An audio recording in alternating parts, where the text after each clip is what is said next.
Okay, hello everyone. Jess Frank coming to you with another edition of Backyard Guest Lessons, Golf Lessons Special Edition. Just going to bring on Denny Lucas, who's a teaching pro from England, down here in South Florida as well. Just waiting for him to come on. Let's see, as soon as he comes on the stream. But we've been doing these backyard golf lessons, and oh, there he is. Let's bring Denny on.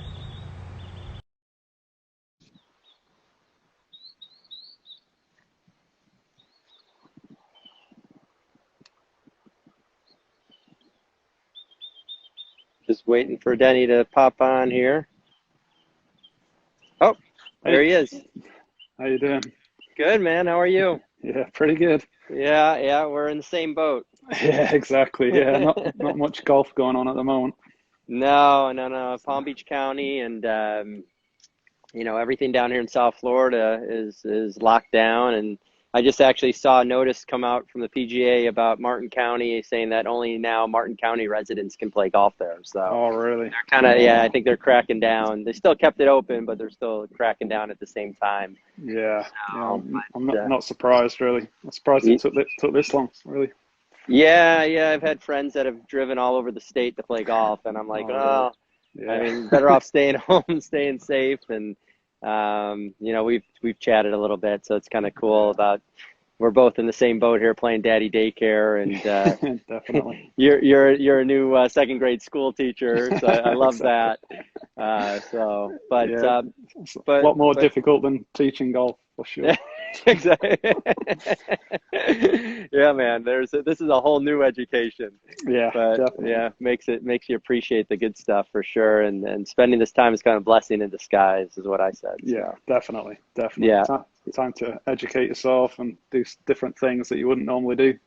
yeah, yeah. So it's been a good time for reflection for me to see what I'm doing and what I can change and what I can learn a little bit more. So Yeah, no, and it's I pretty good. just gotta compliment you on, you're doing an awesome job on putting out some great content on your All right, Instagram, and all right, been thanks. following you. And I actually, I told you I stole your little drill there, the towel Well, drill.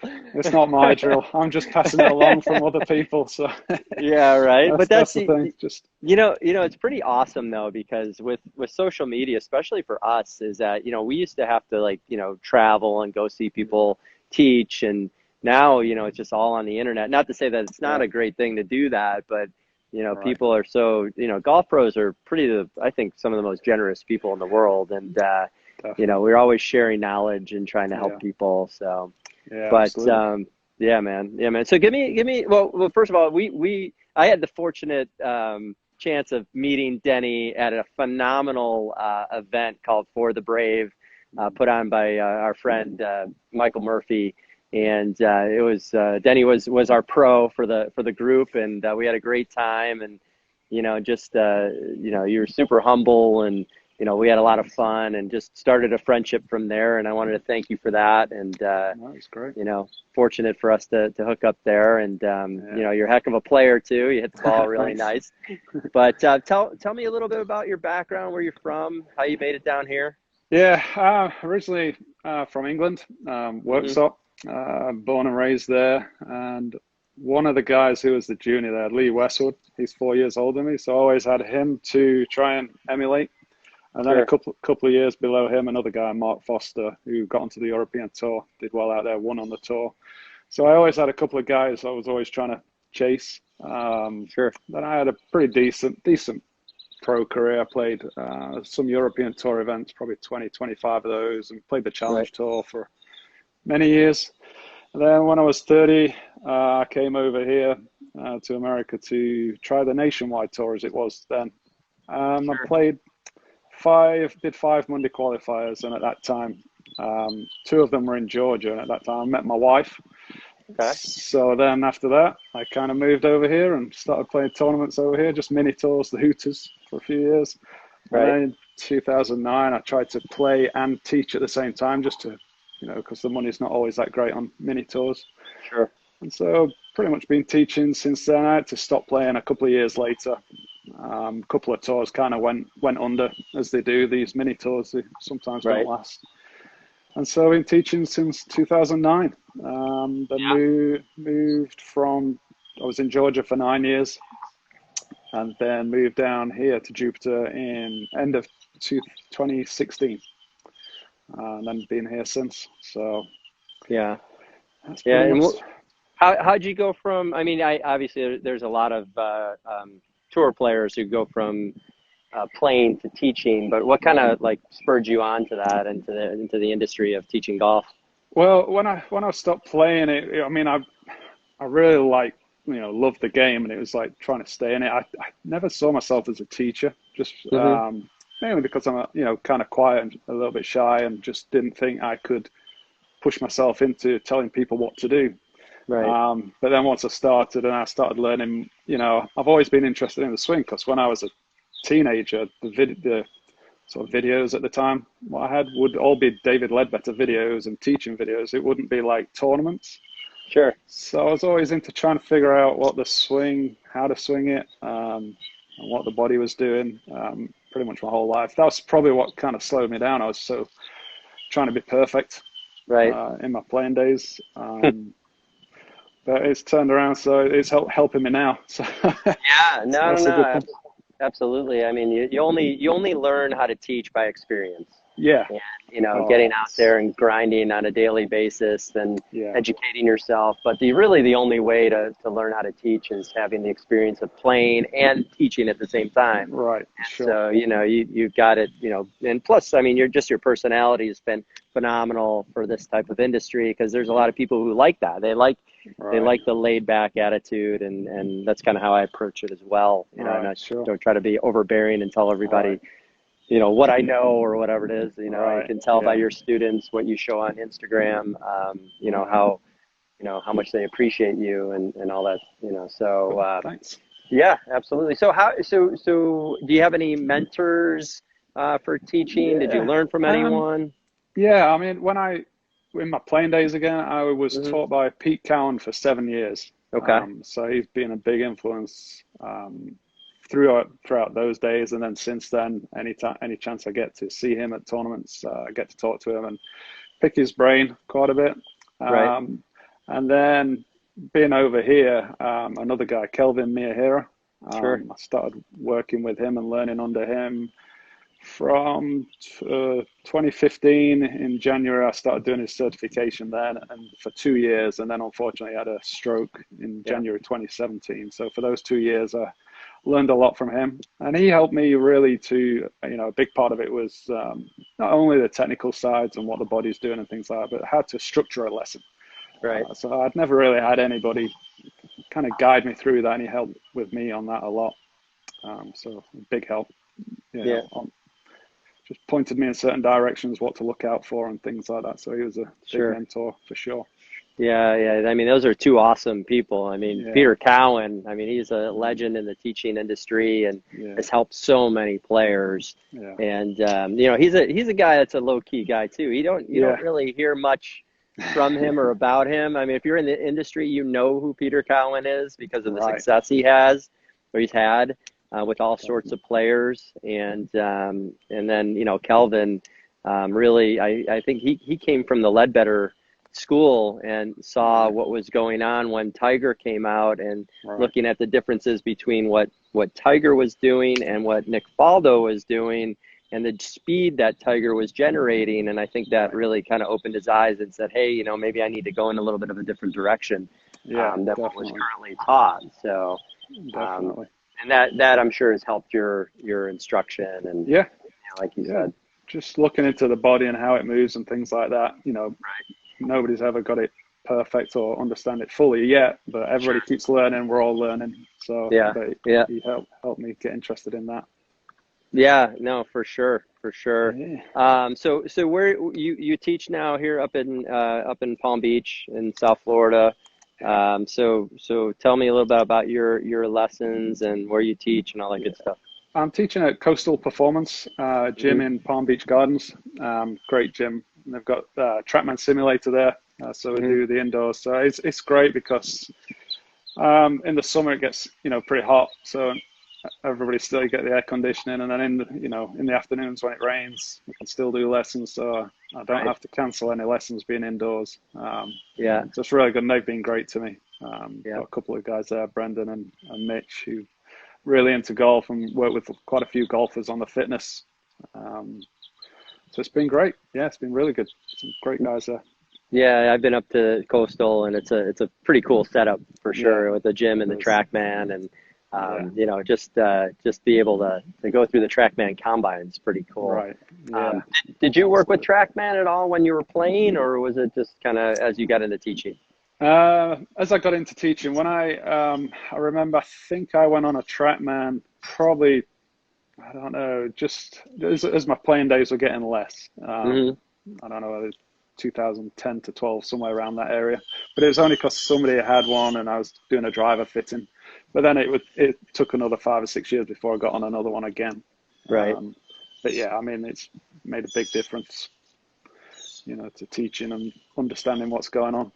Yeah.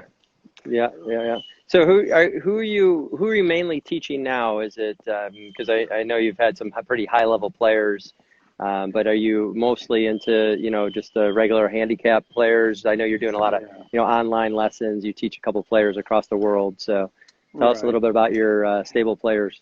Yeah, I've got a lot of, you know, a few local people here, and then I've got a few really good juniors who are, you know, either going to be going to college or in college.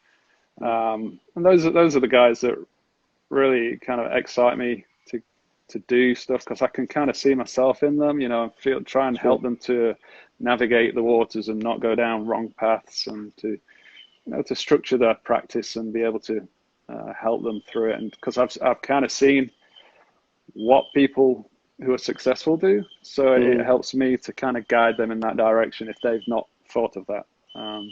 So yeah, I've got all sorts of different players all over the world, really. So it's been great, all ages, all handicaps.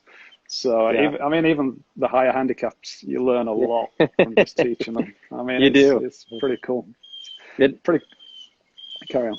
I mean, that's who I mainly teach. You know, juniors and, you know, beginners and higher handicap players. I mean, not everybody gets to work with a tour player, but it is fun to work with some really, like, I've just started working, you know, about a month before this whole shutdown happened, with a young lady who her father was very passionate about the game and wanted her to play well, and, you know, and basically she was just, you know, struggling, and so we just really simplified it, and it really she really appreciated it, because I just had her do some simple things like clipping tees and then just hitting some short shots, and all of a sudden she started hitting good shots one after another, and then just chipping, just short game stuff, you know, and just building confidence. And sometimes that's what it is with juniors, is that, you know, I went, you know, and I had a situation when I was a junior that, you know, I went to a golf instructor and definitely set me down the wrong path, and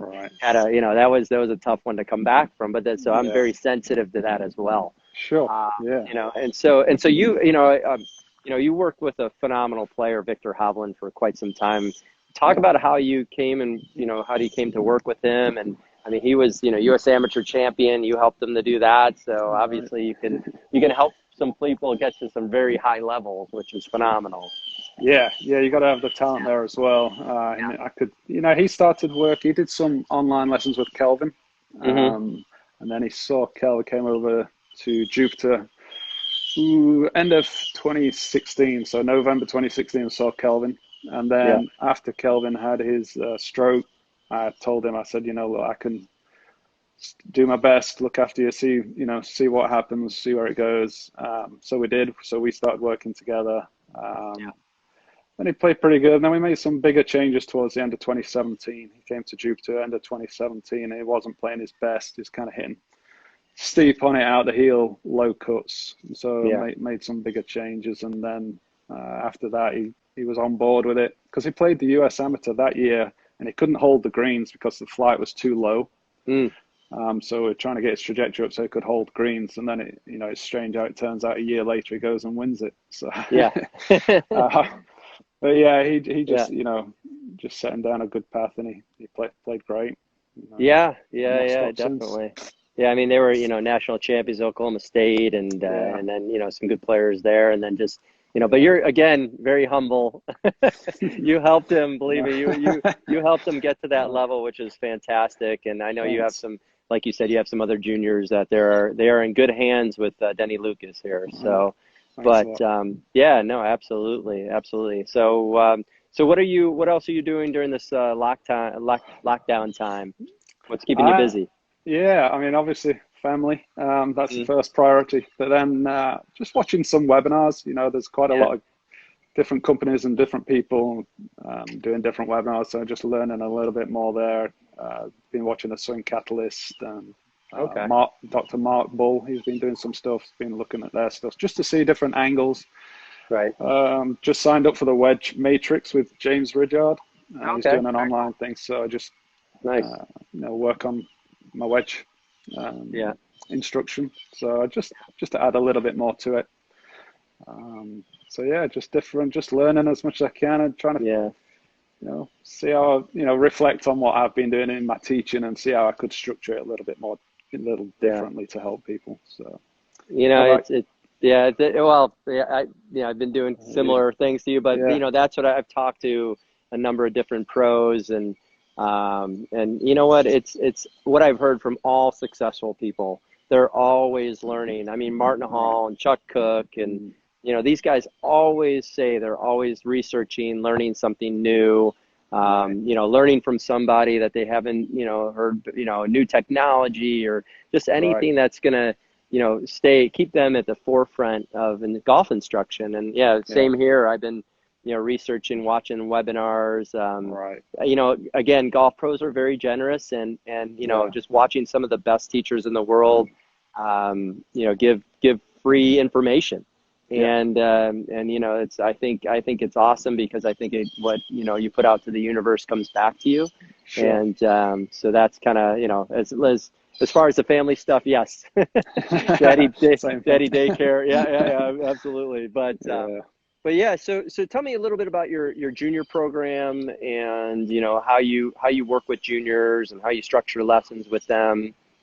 Yeah, with the juniors, I obviously with just having the one net, I just individual. I've not really done the group sessions or anything like that. I don't really have the facility to do 5, 6 juniors. Right, If you're out on a range, you could do groups. I've done it before in the past. And they've been a lot of fun keeping it fun for them.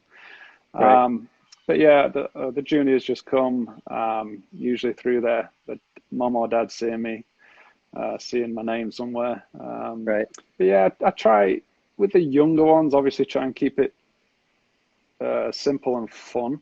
Hmm. One of my big things is that if a junior comes that's pretty young, I try them trying to hit a golf ball. I've seen it so often where they just keep missing it. So I Yes. try and get like a bigger ball, like an airflow ball, like a softball, but like a airflow softball. Okay. So I get them just hitting that because I've put it on camera and I've shown people where a kid would only swing like half a swing just because, and then the swing gets shorter and shorter because they keep missing the ball. So eventually it's Right. just a little chip. Yeah. But I want them to hit it as hard as possible. So Right.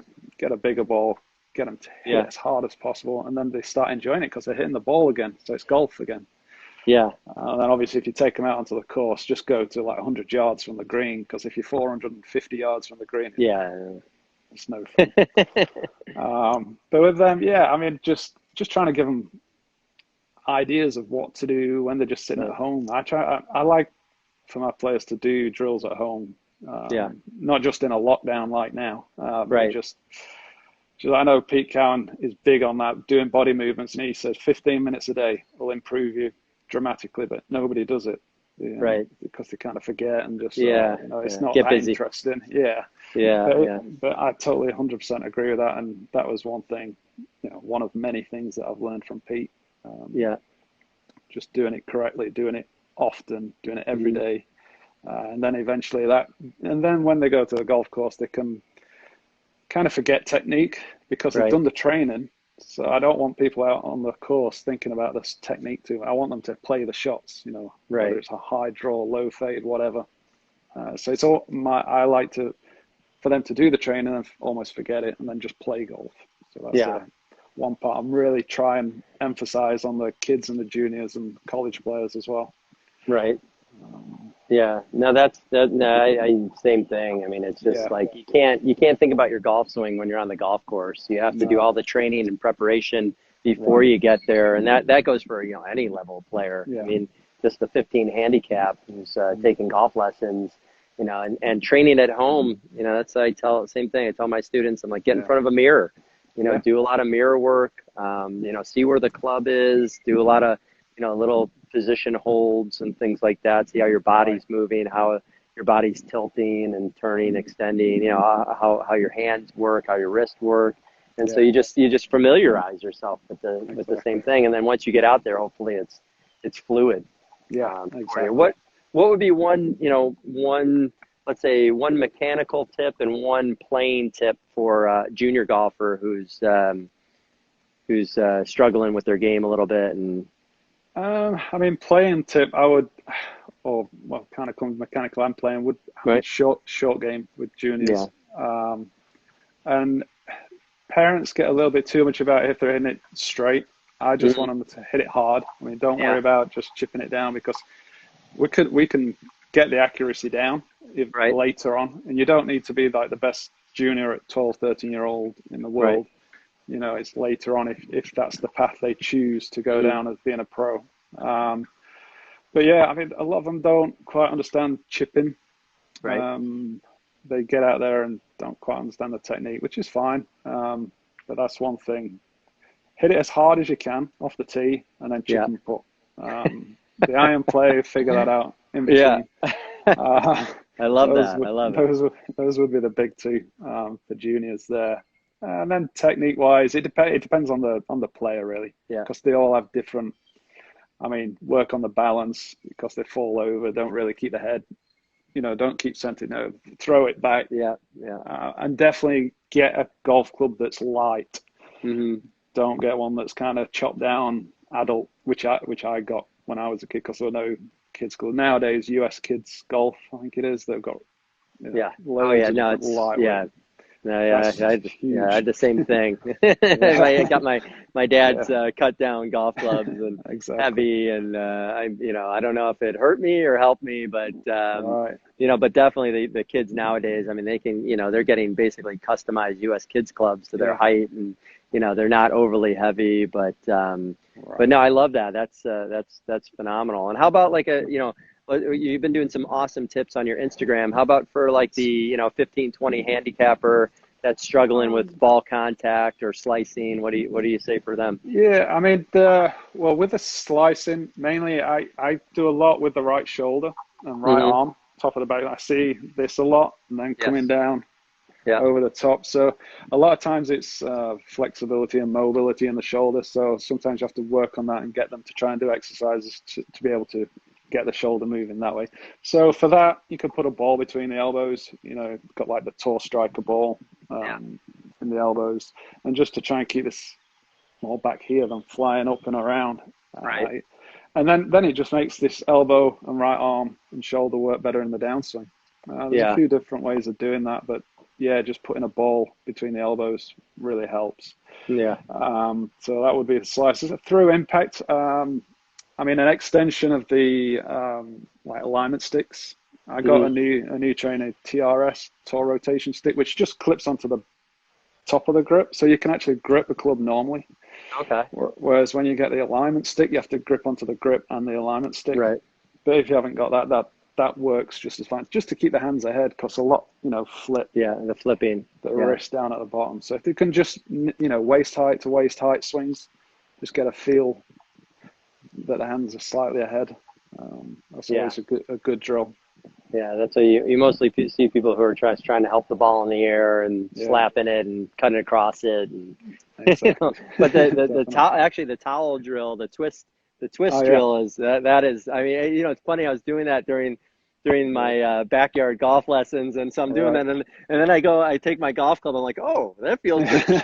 That's right. That is a really good one. Next time I go out there, I'm gonna get but because that was something I always struggled with, and the club my elbows got a little far apart, and I got a little steep, and then tried to shallow it, and so I was like, oh, wait a minute.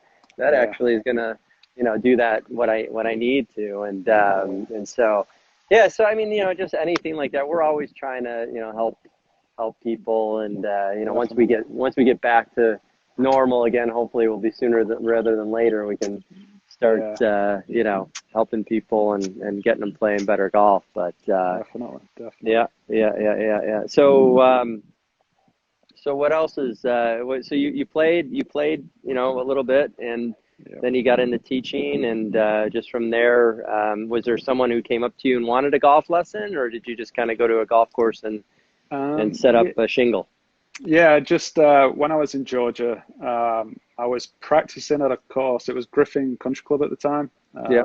Then changed the names to Shoal Creek, but the Okay. same golf club. And I was there practicing, and then I was playing some tournaments. I was doing part time in the shop, and then part time teaching as well. Just kind of doing all three. And so then, of course, Right. when I was in the shop and people knew I was hitting it good, they kind of asked about lessons. So then I just was like, yeah, that's probably a good idea for me to, get a little bit more money just to teach. Right. I remember like my first lesson, I was, didn't know what I was doing. Like, I was just teaching what I practice myself. So I kind of, Right. Right. but it's always, you got to start somewhere. Yeah. No, I absolutely. think most people's story that I've heard of the same thing. They say they messed So, a few people up to start with, but still, yeah. always learning. Yeah, yeah. I mean, that's like it doesn't matter who you are.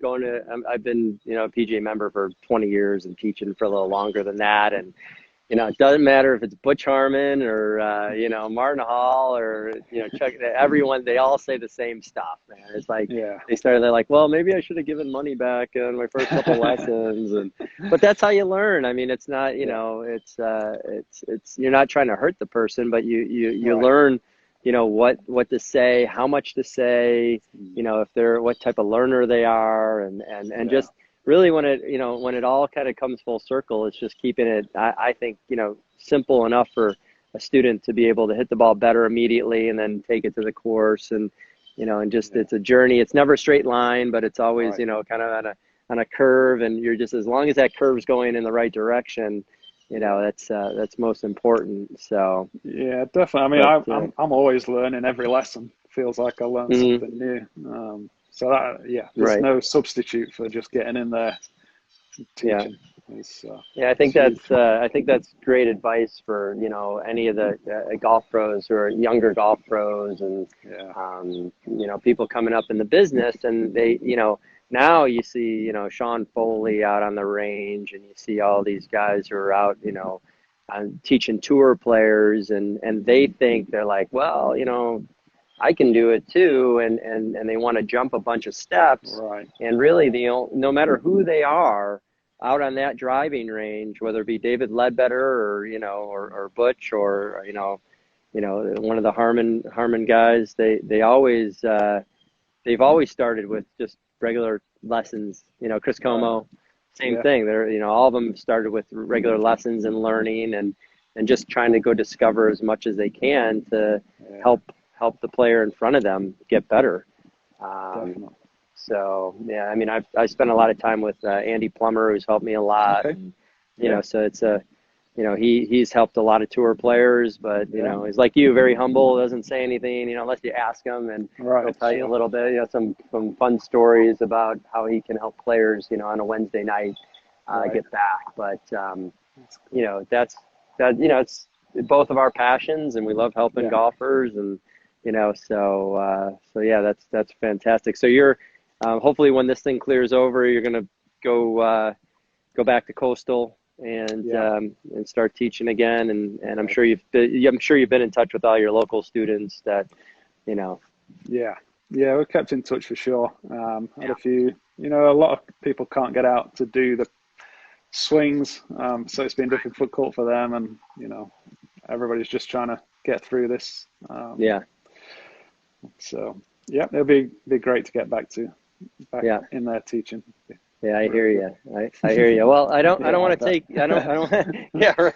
I don't want to take you away from your family Oh, no anymore. And problem. Denny, I appreciate you joining me here for these special edition of Backyard Golf Lessons. Sure. And yeah, hopefully a lot of the viewers got some really good information. I'm going to go ahead and post this on my YouTube channel as well and share it all over social media. And you gave some great advice, especially for junior golfers, and how they can improve. And if anybody out there wants to go see Denny, why don't you go? Why don't you tell people how they can get a hold of you?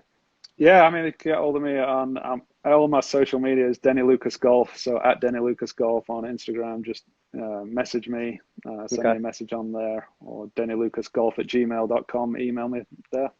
Right. Okay. No, it's fantastic. And like I said, I spent a lot of time, or not a lot of time, but I spent time with Denny, and he's a terrific guy, just so you can tell by this interview. So no, but again, I appreciate your time, and I'm sure we'll be in touch, and let's get through this. And when this is done, we're going to go get a couple beers. So yeah, absolutely. We got a lot of things that can discuss. Absolutely, Denny. All right, my man. Have a great weekend and happy Easter, and we'll talk soon. You too. Thanks a lot. All right, man. All right, See take you care. later. Bye-bye. Bye.